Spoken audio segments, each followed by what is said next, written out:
भाग है। आज का जो विषय है वो सूर्य भेदन प्राणायाम है, गिरण्य संगीता का। पीछे आपने सहित प्राणायाम सहित कुंभक के बारे में पढ़ा था। सहित में सगर्भ और निगर्भ दो प्राणायाम थे।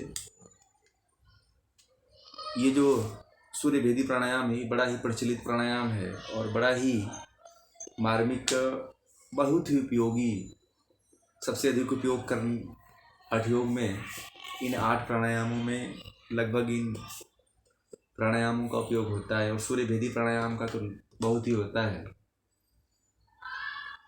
आध्यात्मिक दृष्टि से बहुत ही कम होता है। आध्यात्मिक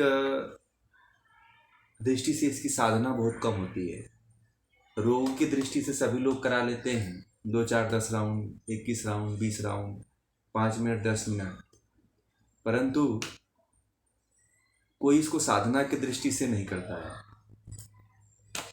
ये सूर्य भेदन जो कुंभक है, महर्षि हिरण्य जो है राजा चंड कपाली को साधना की दृष्टि से ही बता रहे हैं। आप लोगों में भी जिनको साधना करनी है, जिनको साधना के क्षेत्र में जाना है, वो लोग जैसा महर्षि हिरण्य बता रहे हैं वैसा ही पालन करें तो आप भी सूर्य भेदी प्राणायाम के जो लाभ हैं, जो उससे प्राप्त होने वाली सिद्धियां हैं, उसको प्राप्त कर लेंगे। सूर्य भेदन, सूर्य को भेदने वाला।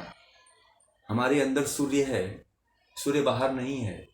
हमारे अंदर सभी सूर्य, चंद्रमा और पूरा ब्रह्मांड भरा हुआ है। हमारे अंदर पूरा ब्रह्मांड है।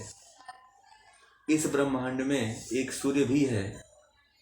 जैसे बाहर सूर्य है वैसे अंदर भी सूर्य है। उसी के भेदन को सूर्य भेदी प्राणायाम कहते हैं। अर्थात सूर्य स्वर के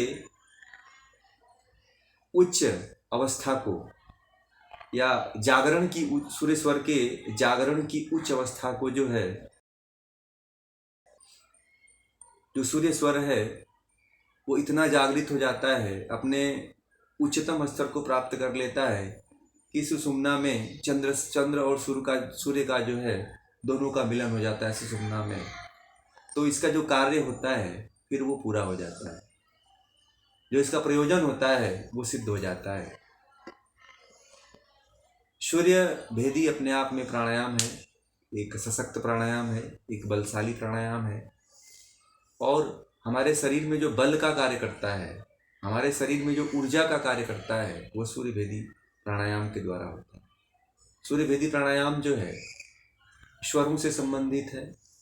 ये स्वर अगर चलता है तो हमारे शरीर में बल रहता है, शक्ति रहती है।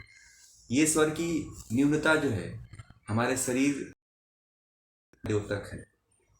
ये संकेत देता है कि हमारे शरीर में बल कम हो गए हैं। अत्यधिक बल जो है, बल का द्योतक सूर्य भेदी प्राणायाम है।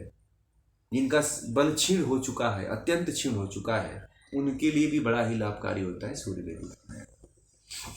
तो चलिए हम चलते हैं शास्त्रोक्त विधि से महर्षि हिरण्य ने क्या बताया है, उन्होंने क्या कहा है सूर्य भेदी प्राणायाम के बारे में, उन्होंने क्या विधि बताई है और किस तरह से इसको करना चाहिए, कैसा इसमें नियम और किस तरह से इसके जो अनुशासन है उसका पालन करना चाहिए, उसके बारे में महर्षि हिरण्य कह रहे हैं। उसको हम पढ़ेंगे।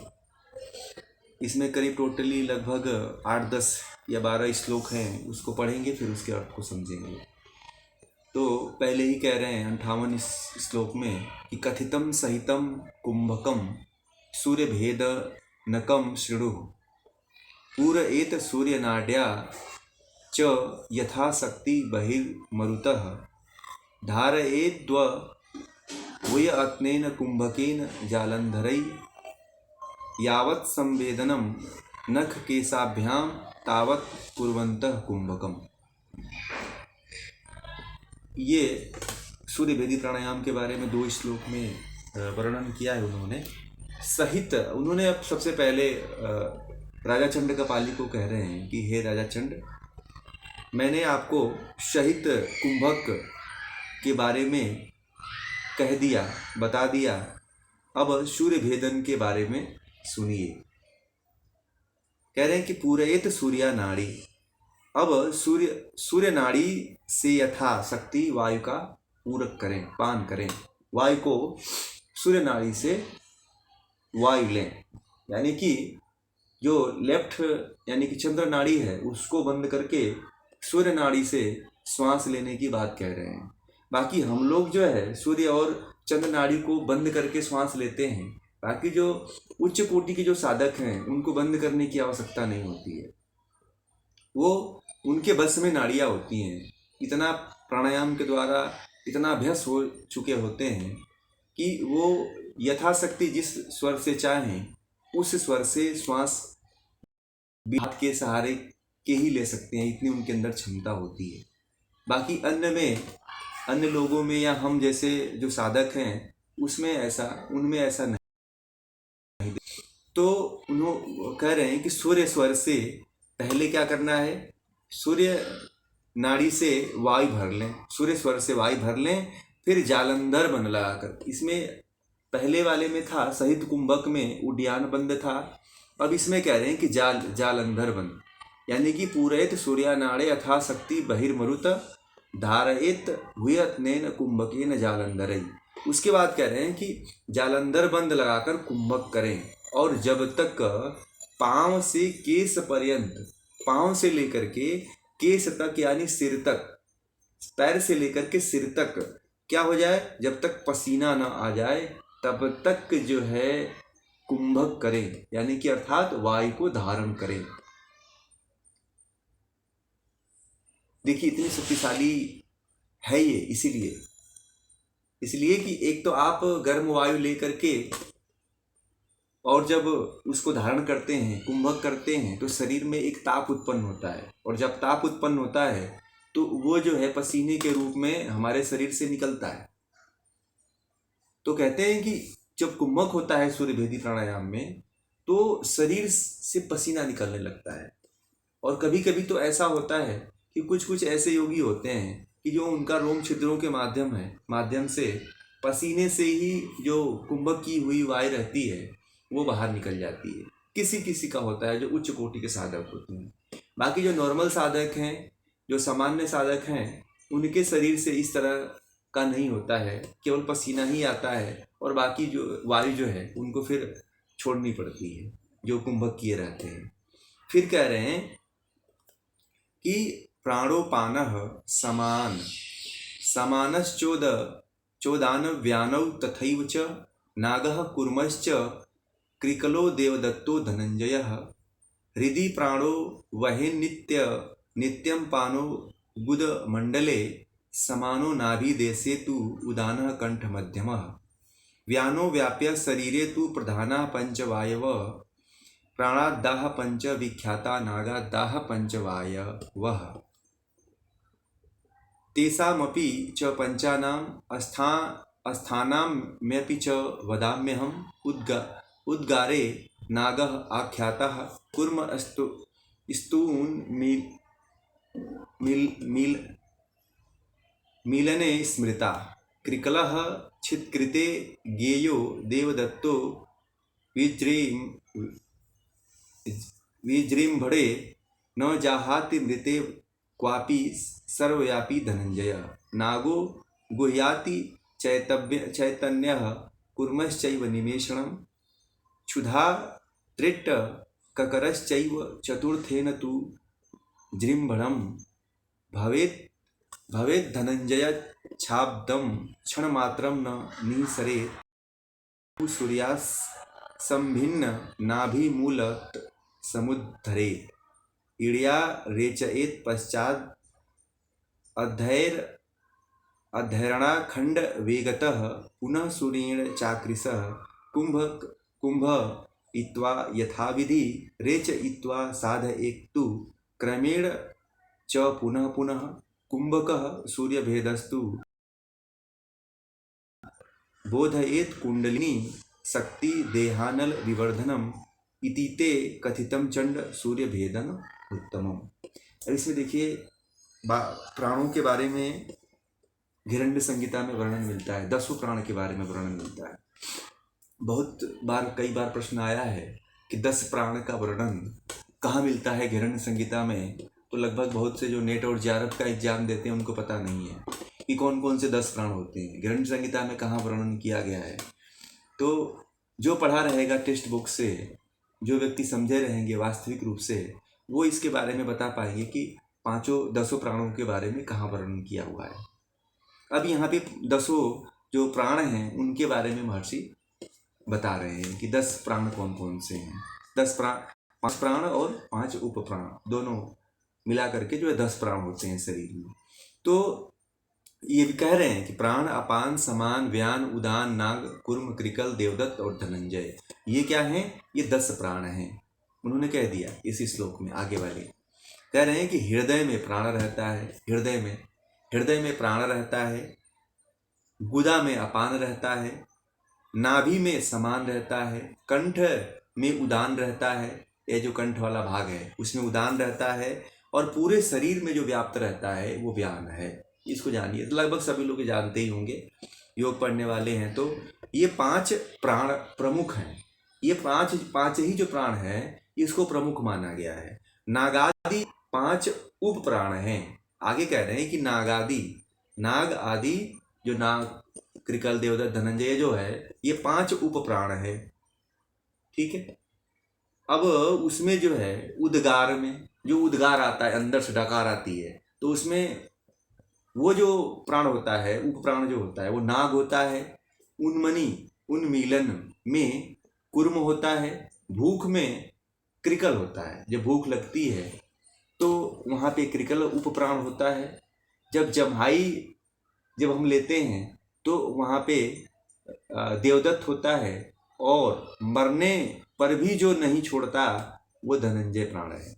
जब व्यक्ति मर जाता है तब भी शरीर में प्राण रहता है, विद्यमान रहता है। जब धनंजय प्राण रहता है तब बना रहता है, सर्वदा बना रहता है, लाश में भी बना रहता है। कोई भी व्यक्ति मर जाता है, जाएंगे अगर चेक करने के लिए, उस समय मानव होता था जिस समय ये विद्या चरम सीमा पे थी। अब तो केवल प्राण ही निकल जाता है तो उसे मृत घोषित कर दिया जाता है। कुछ साइंस बाद में आए कि कोमा में भी इलाज किया गया भारत में, पूरे विश्व में बता रहे हैं। बाकी कोमा वाले पेशेंटों को बाद में बीच के 1918वीं से लेकर के करीब 15वीं से लेकर 18वीं तक जो है जितने भी कोमा में चले जाते थे लगभग उनको जला दिया जाता था या गाड़ दिया जाता था। उनको फिर कोई चेष्टा नहीं करता था। बाद में जो है विज्ञान थोड़ा सा प्रयोग किया तो तब लोगों को जो है कोमा में जो जा रहे थे उनको भी लोग जलाना शुरू कर दिए। नहीं तो भारत में तो अगर किसी के अंदर एक प्राण भी बचता था, प्राण में से और उप प्राणों में से, उसको भी जिंदा करने की विद्या थी, उसे संजीवनी विद्या कहते थे। वो संजीवनी विद्या शायद विलुप्त प्राय हो गई है, अब ये भारत में नहीं रही। शायद उसके कहीं कोई जानकार होंगे, कोई विद्वान होंगे, परंतु वो मिलना दुर्लभ है, ऐसा असंभव है। तो ये 10 प्राण के बारे में बताया। नाग में चैतन्यता होती है, कुर्म में निमेषण होता है, आंख को ऊपर नीचे पलक करने में, कृकल से भूख प्यास, देवदत्त से जमाई, और धनंजय कभी भी नहीं निकलता है तथा उससे वाणी निकलती है। धनंजय से ही वाणी, आवाज़ जो आती है वो धनंजय से निकलती है। जो हम आपसे बात कर रहे हैं, आप किसी और से बात करते हैं तो वो जो है धनंजय प्राण से ही निकलती है। कुंभक करने के समय उक्त प्राण जो वायु पृथक पृथक सूर्य नाड़ी द्वारा नाभि मूल के समान वायु को उठाना चाहिए अपने आप को। जब भी आप प्राणायाम करें, कुंभक करते हैं तो प्राणवायु के द्वारा, प्राणवायु ही सबसे बड़ी शक्तिशाली, सब प्राणों में सबसे शक्तिशाली जो है हमारे अंदर का जो प्राणवायु होता है, जो भी प्राण होता है, जो 5 प्रमुख प्राण होते हैं, उन 5 प्रमुख प्राणों में जो है सबसे शक्तिशाली जो होता है वो प्राण ही होता है। तो कह रहे हैं कि प्राणवायु से सूर्य नाड़ी द्वारा नाभि मूल में वायु को उठाना चाहिए, नाभि मूल में उसको उठाना चाहिए। और फिर कह रहे हैं तथा बाईं नसिका से धीरे धीरे रेचक कर दें। यानी कि सूर्य स्वर से आपने श्वास लिया, फिर उसको कुंभक किया। जब कुंभक किया तो कुंभक करने के बाद जो है वो उसका अपना विस्तार करने लगता है, नाभि मूल तक पहुंच जाता है उसका विस्तार। और जब यहाँ तक पहुंच जाए, जब शरीर में एकदम पसीना पसीना होने लगे, तब जो है उसको बाईं नासिका से रेचक कर दें, श्वास को बाहर निकाल दें। इस तरह से फिर जो है, फिर दाहिनी नासिका से वायु पूरित करके विधिवत कुंभक करें और फिर बाईं नासिका से रेचक करें। इस क्रिया को कह रहे हैं कि बार बार करना चाहिए। यही क्रिया जो है सूर्य भेदी भेदन कुंभक कहलाती है। अब ये कह रहे हैं कि सूर्य भेदन जो प्राणायाम है वो जरा और मृत्यु का नाश करने वाला होता है, तथा इससे कुंडलिनी शक्ति देहानल विवर्धनम, यानी कि इससे कुंडलिनी शक्ति का जागरण होता है। शरीर में जो अग्नि है, 13 प्रकार की जो अग्नियां हैं, वो सारे अग्नियां प्रदीप्त होती हैं। केवल जठराग्नि प्रदीप्त नहीं होती है। यहाँ पे सभी अग्नियों के बारे में उन्होंने कहा है कि जो 13 प्रकार की जो अग्नि होती है, वो 13 प्रकार की अग्नि से जागृत होती है। इस प्राणायाम करने से केवल एक अग्नि नहीं जागृत होती है, ये ध्यान रखिएगा। बहुत लोग एक ही अग्नि समझते हैं कि जठर अग्नि ही केवल इससे जागृत होती है, तो ऐसा नहीं है। इस अग्नि से, सूर्य भेदी से जो है शरीर में जो 13 प्रकार की अग्नियां हैं वो सभी जगती हैं। इसी कारण जो है पूरे शरीर में ताप से पसीना निकलने लगता है। फिर आगे कह रहे हैं कि हे चंड, इस प्रकार यह सूर्य भेदन नामक श्रेष्ठतम प्राणायाम मैंने तुमको बताया। इसमें इसकी प्रक्रिया, ये इसका पूरा जो है इसका अर्थ रहा इस सूर्य भेदन प्राणायाम का महर्षि गैरंड के अनुसार। अब जो उन्होंने, अब एक बात आप लोगों को आ गई होगी, इसकी विधि तो बता देते हैं। विधि में यही सूर्य स्वर से श्वास को लेना है, कुंभक करना है और जालंधर बंद लगाना है। जालंधर बंद लगा कर यथाशक्ति तब तक लगा के रखिए जब तक कि पूरे शरीर से पसीना ना निकलने लगे। जब पसीना निकलने लग जाए, तब लगे कि प्राण अब नहीं रोक सकते हैं, तब जो है आप श्वास को बाईं नासिका से रेचक कर दें।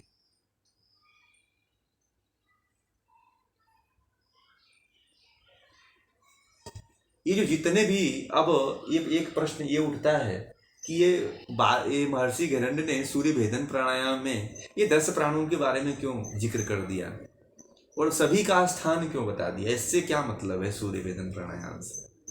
सूर्य भेदन प्राणायाम की तो विधि बता दिया कि ये इसे दाहिने स्वर से लेते हैं और बाएं स्वर से छोड़ते हैं, कुंभक करते हैं।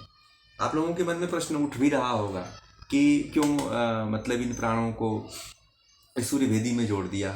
तो सूर्य भेदी प्राणायाम ऐसा प्राणायाम है जो इन प्राणायामों को भोजन दे देता है। इन प्राणायामों को जगाने का बहुत बड़ा कार्य करता है सूर्य भेदी जो प्राणायाम होता है। ये प्राणायाम अगर सुप्त प्राय हैं शरीर में किसी के, ये जो है इस प्राणायाम को कर ले जिसके प्राण सुप्त हों। बहुत लोगों के शरीर में तो 5 जो उप प्राण हैं कभी प्रकट ही नहीं होते हैं। बहुत लोगों को जमाई नहीं आती है, बहुत लोगों को डकारी नहीं आती है, बहुत लोग बोल नहीं पाते हैं, बहुत लोग जो है भूख प्यास जिनको नहीं आती है। तो जो अवस्थाएं मैंने देखा है कि बहुत से लोगों के अंदर ये सारे जो उप प्राणों की जो एक्टिविटी होती है वो खत्म हो गई, शायद लुप्त प्राय हो गई। आप अपने आसपास भी देखिएगा या अपने आप को भी गौर करके देखिएगा, इन 5 प्राणों की जो क्रिया है, क्रिया प्रतिक्रिया है, लगभग सभी के शरीर में मात्र जो है 80-85% तक खत्म हो चुकी है। यानी कि इस प्राणायाम के न करने से जो है जो उप प्राण हैं शायद तो वो सुप्त प्राय हो रहे हैं, वो जागृत अवस्था में नहीं। बहुत कम लोगों को देखा होगा कि जिनके शरीर में जो है ये सक्रिय रूप से काम करते हैं, कभी दिखाई नहीं देते हैं। बहुत से लोग तो ऐसे हैं कि जिनकी पलकें भी नहीं गिरती हैं। बहुत से लोग ऐसे हैं जो बोलते ही नहीं, यानी कि वो प्राण मृतप्राय अवस्था में, रोगी अवस्था में पड़ा हुआ है। सूर्य स्वर जो है सभी प्राणों को एक नई ऊर्जा देने का कार्य करता है, एक नई चेतना भरने का कार्य करता है। जैसे हम पृथ्वी पे जितने भी प्राणी हैं, जितने भी स्थावर जंगम से लेकर के जितने भी प्राणी हैं, सभी प्राणियों को ऊर्जा देने का काम सूर्य करता है। सूर्य न रहे तो पेड़ पौधे, जीव मनुष्य सभी का जीवन अस्त व्यस्त हो जाएगा। जब सूर्य उग जाता है तो सभी के अंदर एक चेतना आ जाती है, पेड़ों से पत्तियां जो है खिल उठती हैं, फूल खिल उठते हैं। ऐसे ही हमारे शरीर में जो है जो 10 प्राण हैं वो 10 पंखुड़ियां हैं। फूल के जैसे 10 पंखुड़ियां होती हैं, वैसे ही हमारे शरीर के 10 पंखुड़ियां फूल हैं। इसलिए सूर्य भेदी प्राणायाम को बड़ा ही तन्मयता के साथ किया करें, बड़ी ही लगन के साथ, बड़े ही भाव के साथ किया करिए। और कल्पना करिए कि हमारे शरीर के जितने भी सुप्त प्राय प्राण हैं उनको हम जगा सकें। इस विद्या पे पहले के महाभारत के काल के बाद जो है मृत संजीवनी जो विद्या है, जो प्राणों की जो विद्या है, प्राण विद्या जो थी, वो धीरे धीरे लुप्त प्राय हो गई।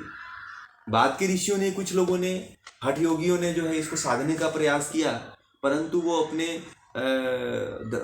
व्यवस्था के अनुकूल जो है इसको जन सामान्य तक नहीं प्रकट किए। महाभारत के बाद जो है ये विद्या जो है जन सामान्य में एकदम लुप्त प्राय हो गई। जन सामान्य तक ये विद्या नहीं पहुंच पाई और ना ही ये इसका किसी को ज्ञान हो पाया। यथार्थ रूप से देखा जाए तो जितने हठ योगी थे उनको ये सारी विद्याएं आती थी। मृत संजीवनी विद्या वही जानता था जो प्राणों को जानता है, जो प्राणों को समझ लेता है। उपनिषदों में प्राण के बारे में वर्णन आता है। प्राण न रहे तो न इंद्रिय काम करती है, न कर्मेंद्रिय काम करती है। सबका अस्तित्व बिना प्राण के खत्म हो जाता है। इसलिए जो है इस प्राण को जागृत करने के लिए सभी प्राणों का जो मुख्य केंद्र होता है वो नाभि होता है। हम श्वास, कोई पूछा, कल एक पूछा था किसी ने बात कहा था कि जो हम, हाँ एक है वो, उन्होंने कहा था कि जो श्वास हम लेते हैं वो नाभि से ही लेते हैं। आप पुष्पा जी ने पूछा था, तो बहुत अच्छा क्वेश्चन था। मैंने कहा भी था कि बहुत अच्छा आपका प्रश्न है कि जो हम श्वास लेते हैं, जो सभी नस नाड़ियों का जो केंद्र बिंदु होता है वो नाभि होता है। सभी नाड़ियों का जंक्शन एक होता है, वो जो है नाभि होता है। और नाभि जो है सूर्य जो चक्र कहा जाता है, जो सूर्य जो नाड़ी कही जाती है, उसका केंद्र बिंदु भी नाभि ही है। तो यहाँ से जो है सारे जो जितने भी प्राण हैं, इन सभी प्राणों को ऊर्जा मिलती है नाभि से ही। जैसे ही हम कुंभक करते हैं और सूर्य स्वर के द्वारा श्वास लेकर के जैसे ही कुंभक करते हैं, यहाँ से सभी प्राणों को ऊर्जा मिलने लगती है। और जो सुप्त प्राण हो चुके हैं वो प्राण फिर से जागृत होने लगते हैं। इस प्राणायाम को करने से जो है व्यक्ति के उम्र में वृद्धि भी होती है। क्यों? क्योंकि जो प्राण जो है विलुप्त प्राय हो चुके थे, जिनकी कार्यशीलता खत्म हो चुकी थी, वो कार्य रूप में आ जाते हैं। और जो 10 दिन की आयु कम हो गई थी, वो 10 दिन की आयु पूरा हो करके और 10 दिन बढ़ जाता है। अब ये सोचिए कि जो प्रतिदिन प्राणायाम करता है उसकी कितनी आयु बढ़ती होगी। योग दर्शन में कहा गया है, इसलिए कहा गया है कि जो ये लोग बात कहते हैं कि उम्र जो है निश्चित होती है, वो गलत कहते हैं। उनको नहीं पता है वेदों के द्वारा, शास्त्रों के द्वारा। योग दर्शन में ऐसा नहीं आता। योग ये कहता है कि जो प्रतिदिन योग करेगा वो अपनी आयु को बढ़ा लेगा। तभी कोई ऐसा ना कहे कि आयु निश्चित है। नहीं, आयु जो है मनुष्य के हाथ में। मनुष्य चाहे तो आयु को बढ़ा सकता है, मनुष्य चाहे तो आयु को घटा सकता है। आयु को बढ़ाना घटाना मनुष्य के हाथ में है। इसीलिए जो है ऐसे ऐसे प्राणायाम हैं, ऐसी ऐसी क्रियाएं हैं जिनको साध करके कोई भी व्यक्ति जो है इसको कर सकता है, अपनी उम्र को बढ़ा सकता है। ऐसा न मान ले, आजकल मानने वाले यही हैं लोग। अजी अब तो बस आ गया था इसका, इसीलिए मर चला गया। अरे मेहनत किया होता, उसका इलाज अच्छा से हुआ होता, प्राणायाम किया होता तो अभी और जी जाता। तो तो कोई मर जाता है बीमारी से, कोई रोग से, तो लोग कहते हैं बस इसका आ गया था, इतने दिन के लिए था ही बस। ये चीज जो बोलता है वो गलत बोलता है। कहीं नहीं शास्त्रों में ऐसा लिखा हुआ है। ये सारे बीज के पता नहीं कहाँ से आ गए निराशावादी लोगों के विचार हैं, जो न शास्त्रों में मिलते हैं इसके प्रमाण, ना ही वेदों में मिलते हैं। वेद उससे पुराना कुछ तो है ही नहीं है। सारे शास्त्रों का जन्मदाता वेद ही है। तो वेद में ऐसा कहीं नहीं लिखा हुआ है कि मृत्यु निश्चित होती है। हाँ, ये तो पता है कि सबको मरना है, मगर निश्चित नहीं लिखा हुआ है। हाँ, कर्म अगर करते हैं, कर्म आपका बुरा है तो आप जल्दी जा सकते हो, कर्म अच्छा है तो थोड़ा लंबे खींच सकते हो। आप जाना तो एक दिन निश्चित है, परंतु अकर्मण्य बन करके बैठे रहने से आप जो शरीर मिला हुआ है मोक्ष प्राप्ति के लिए, अपवर्ग के लिए और भोग के लिए, तो भोग में नहीं व्यतीत करना है, अपवर्ग में लगाना है, तो आप वहां तक पहुंच जाओगे, कुछ जीवन को चला लोगे आप। इसलिए प्राणों की शक्ति जो है नाभि से जागती है। नाभि वो केंद्र बिंदु है जहां से सभी प्राण जागृत होते हैं, सभी प्राणों को भोजन मिलता है। प्राणों का भोजन कौन है? तो प्राणायाम है। आत्मा का भोजन क्या है? ज्ञान है। जानकारियां होनी चाहिए आपको। अब कुछ लोग बोलते हैं आत्मा का भोजन क्या है, किसी से पूछो तो पता ही नहीं। अरे शरीर को तो दिन रात आप भोजन दे रहे हो, कभी जो है इन प्राणों को भोजन दे दिया करो आप। इन प्राणों का भोजन मुख्य रूप से प्राणायाम ही है। और योग की जो अष्टांग योग की जो सारे स्तंभ हैं वो सभी हैं, ऐसा नहीं है। उसमें सब कुछ आसन प्राणायाम प्रत्याहार धारणा ध्यान समाधि सभी आ जाते हैं। इसलिए इनका पूरा खुराक जो है अष्टांग योग है। तो आत्मा को भोजन दीजिए, ज्ञान दीजिए, प्राणायाम से प्राणों को प्राण दीजिए। अन्यथा आप काल के गर्त में तो दिन प्रतिदिन चलते बढ़ते चले जा रहे हैं। उसको बचाना है, कुछ उसका उपयोग करना है। बचा करके रखने से कुछ नहीं होता है, बचा करके उसको ईश्वर के कार्य की तरफ लगाइए, भगवान को प्राप्ति में लगाइए। केवल भोग विलास में लगाएंगे तो फिर इस शरीर को पालने पोषने का कोई मतलब नहीं है। फिर तो पशु भी खूब खाते हैं, खूब खाते हैं, फिर सोते हैं। वही काम आप भी करेंगे, अच्छे अच्छे गाड़ियों में घूमेंगे, अच्छे अच्छे घरों में रहेंगे, फिर अच्छे जगहों पे घूमेंगे, बस यही जीवन है। तो ये तो पशु भी कर लेते हैं बेचारे, जब छूटते हैं तो वो भी खूब दौड़ लेते हैं। चाहे उनको कोई खोल देता है तो वो भी घूम घूम के खूब चर लेते हैं। तो ऐसा जीवन नहीं जीना है। प्राणायाम आप कर रहे हैं तो जीवन जो बढ़ रहा है आपका, जो जीवन लंबा मिल रहा है आपको, तो उस जीवन का जो है सदुपयोग परमात्मा की प्राप्ति में लगाइए। जीवन की सारी वस्तुएं जो है अधूरी हैं। मैंने एक दिन बताया था आप लोगों को कि अमेरिका में कुछ दिन पहले जो है एक यहाँ पे जैन आश्रम है, वहाँ मैं गया था, मुझे बुलाया गया था। तो वहाँ मैं गया था, एक 30 या 32 साल की और एक 40 साल की दो लड़कियाँ थीं, जिनका अमेरिका में जो है वो जैन ही थी। अमेरिका में उनका मतलब करोड़ों अरबों की संपत्ति थी। खुद अपने बल पे उन्होंने पढ़ लिख करके बनाया था। और जिन महाराज जी ने हमें परिचित करवाया, वो तो सन्यास ले ली थी जब हम मिले थे उस समय।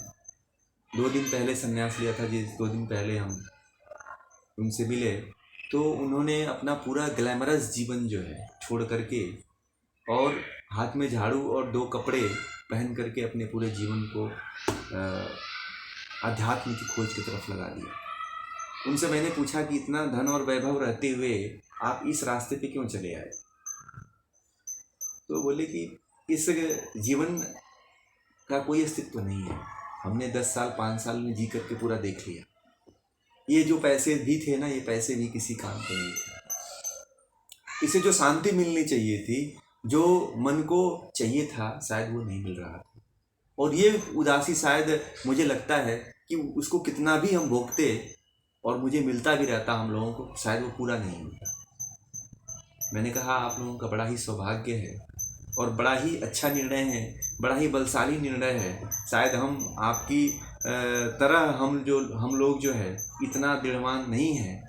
शायद आप लोगों के अंदर अपार ईश्वर की कृपा है कि शायद आप लोग इस अपने आप को जानने के लिए, अपने आप को पहचानने के लिए, उस परम आनंद की प्राप्ति में जो है, उस परम सुख की प्राप्ति के लिए आप लोग निकल चुके हैं। इससे बड़ा धन्य का विषय और कुछ नहीं हो सकता है। और आप लोग भी निकल चुके हैं, ऐसा मत समझिएगा कि केवल संन्यास लेने से ही कोई उस रास्ते पे जा सकता है, तो ऐसा नहीं है।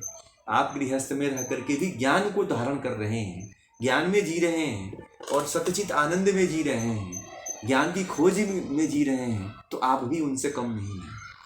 केवल आप वस्त्र नहीं बदले हैं, आप जो है दूसरे भेष में जो है, ऋषियों के भेष में एक गृहस्थ बन करके बैठे हुए हैं, तो आप उनसे कम मत आके। और ज्ञान है, उस ज्ञान को सही मार्ग में लेके जाना है। ये जो विद्या है, जो सूर्य भेदी प्राणायाम जो है, इसको साधना है और अपने 10 प्राणों को जागृत करना है। और 10 प्राणों को जागृत करके और हमें ऊपर उठना है। हमें इस पे ही नहीं सीमित होकर रह जाना है, इससे और आगे जाना है, इससे और आगे बढ़ना है।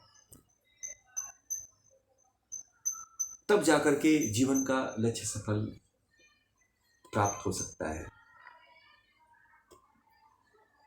तो इन प्राणों को समझिए, ये 10 प्राणों को समझिए। समय बहुत कम है, इस पे और बात करें नहीं तो बहुत अभी इस पे बात करने लायक है। ये जो सूर्य भेदी प्राणायाम है, एक दिन में एक अर्थ खत्म उसको समझाना होता है, इसलिए मैं इसको कर लेता हूँ।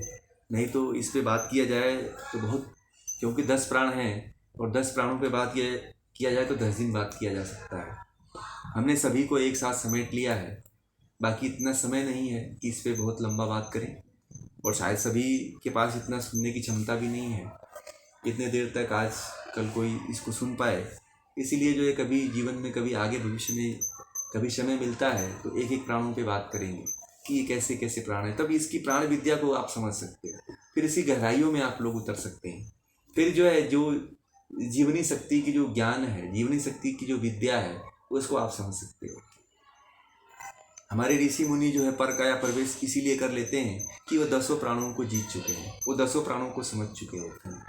जो 10 प्राणों को नहीं समझता है वो फिर जो है ऐसे ही संसार में सामान्य व्यक्ति की तरह जी के चला जाता है।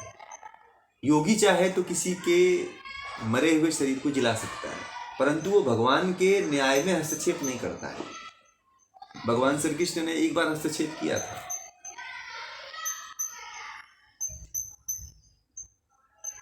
राक्षसों की जो कुल गुरु थे शुक्राचार्य, वो भी इस विद्या को जानते थे। वो भी एक बार जो है एक राक्षस को जिंदा करने का प्रयास किया था। तो ये विद्या प्राचीन काल से चली आ रही है और ये विद्या को पुनः से जीवित करना है। आगे इस पे और भी कार्य करने की आवश्यकता है, ध्यान करने की आवश्यकता है, सिद्ध करने की आवश्यकता है। तो इसमें बहुत आमूलचूल परिवर्तन हो सकते हैं और देश के लिए, समाज के लिए, राष्ट्र के लिए एक नया दिशा भी उत्पन्न हो सकता है, आ सकता है, जिसपे पुनः से एक मानवता को खड़ी, एक विद्या को पुनः से समाज में ला करके स्थापित किया जा सकता है। प्राण विद्या तो अपने आप में एक विद्या, योग का ही एक विषय है, मगर योग से भी बहुत बृहद है। जितनी इस पे बात किया जाए उतना ही कम पड़ेगा। तो ये जो आज का विषय है सूर्य भेदन प्राणायाम का, वो यहीं पे समाप्त होता है। इसमें आप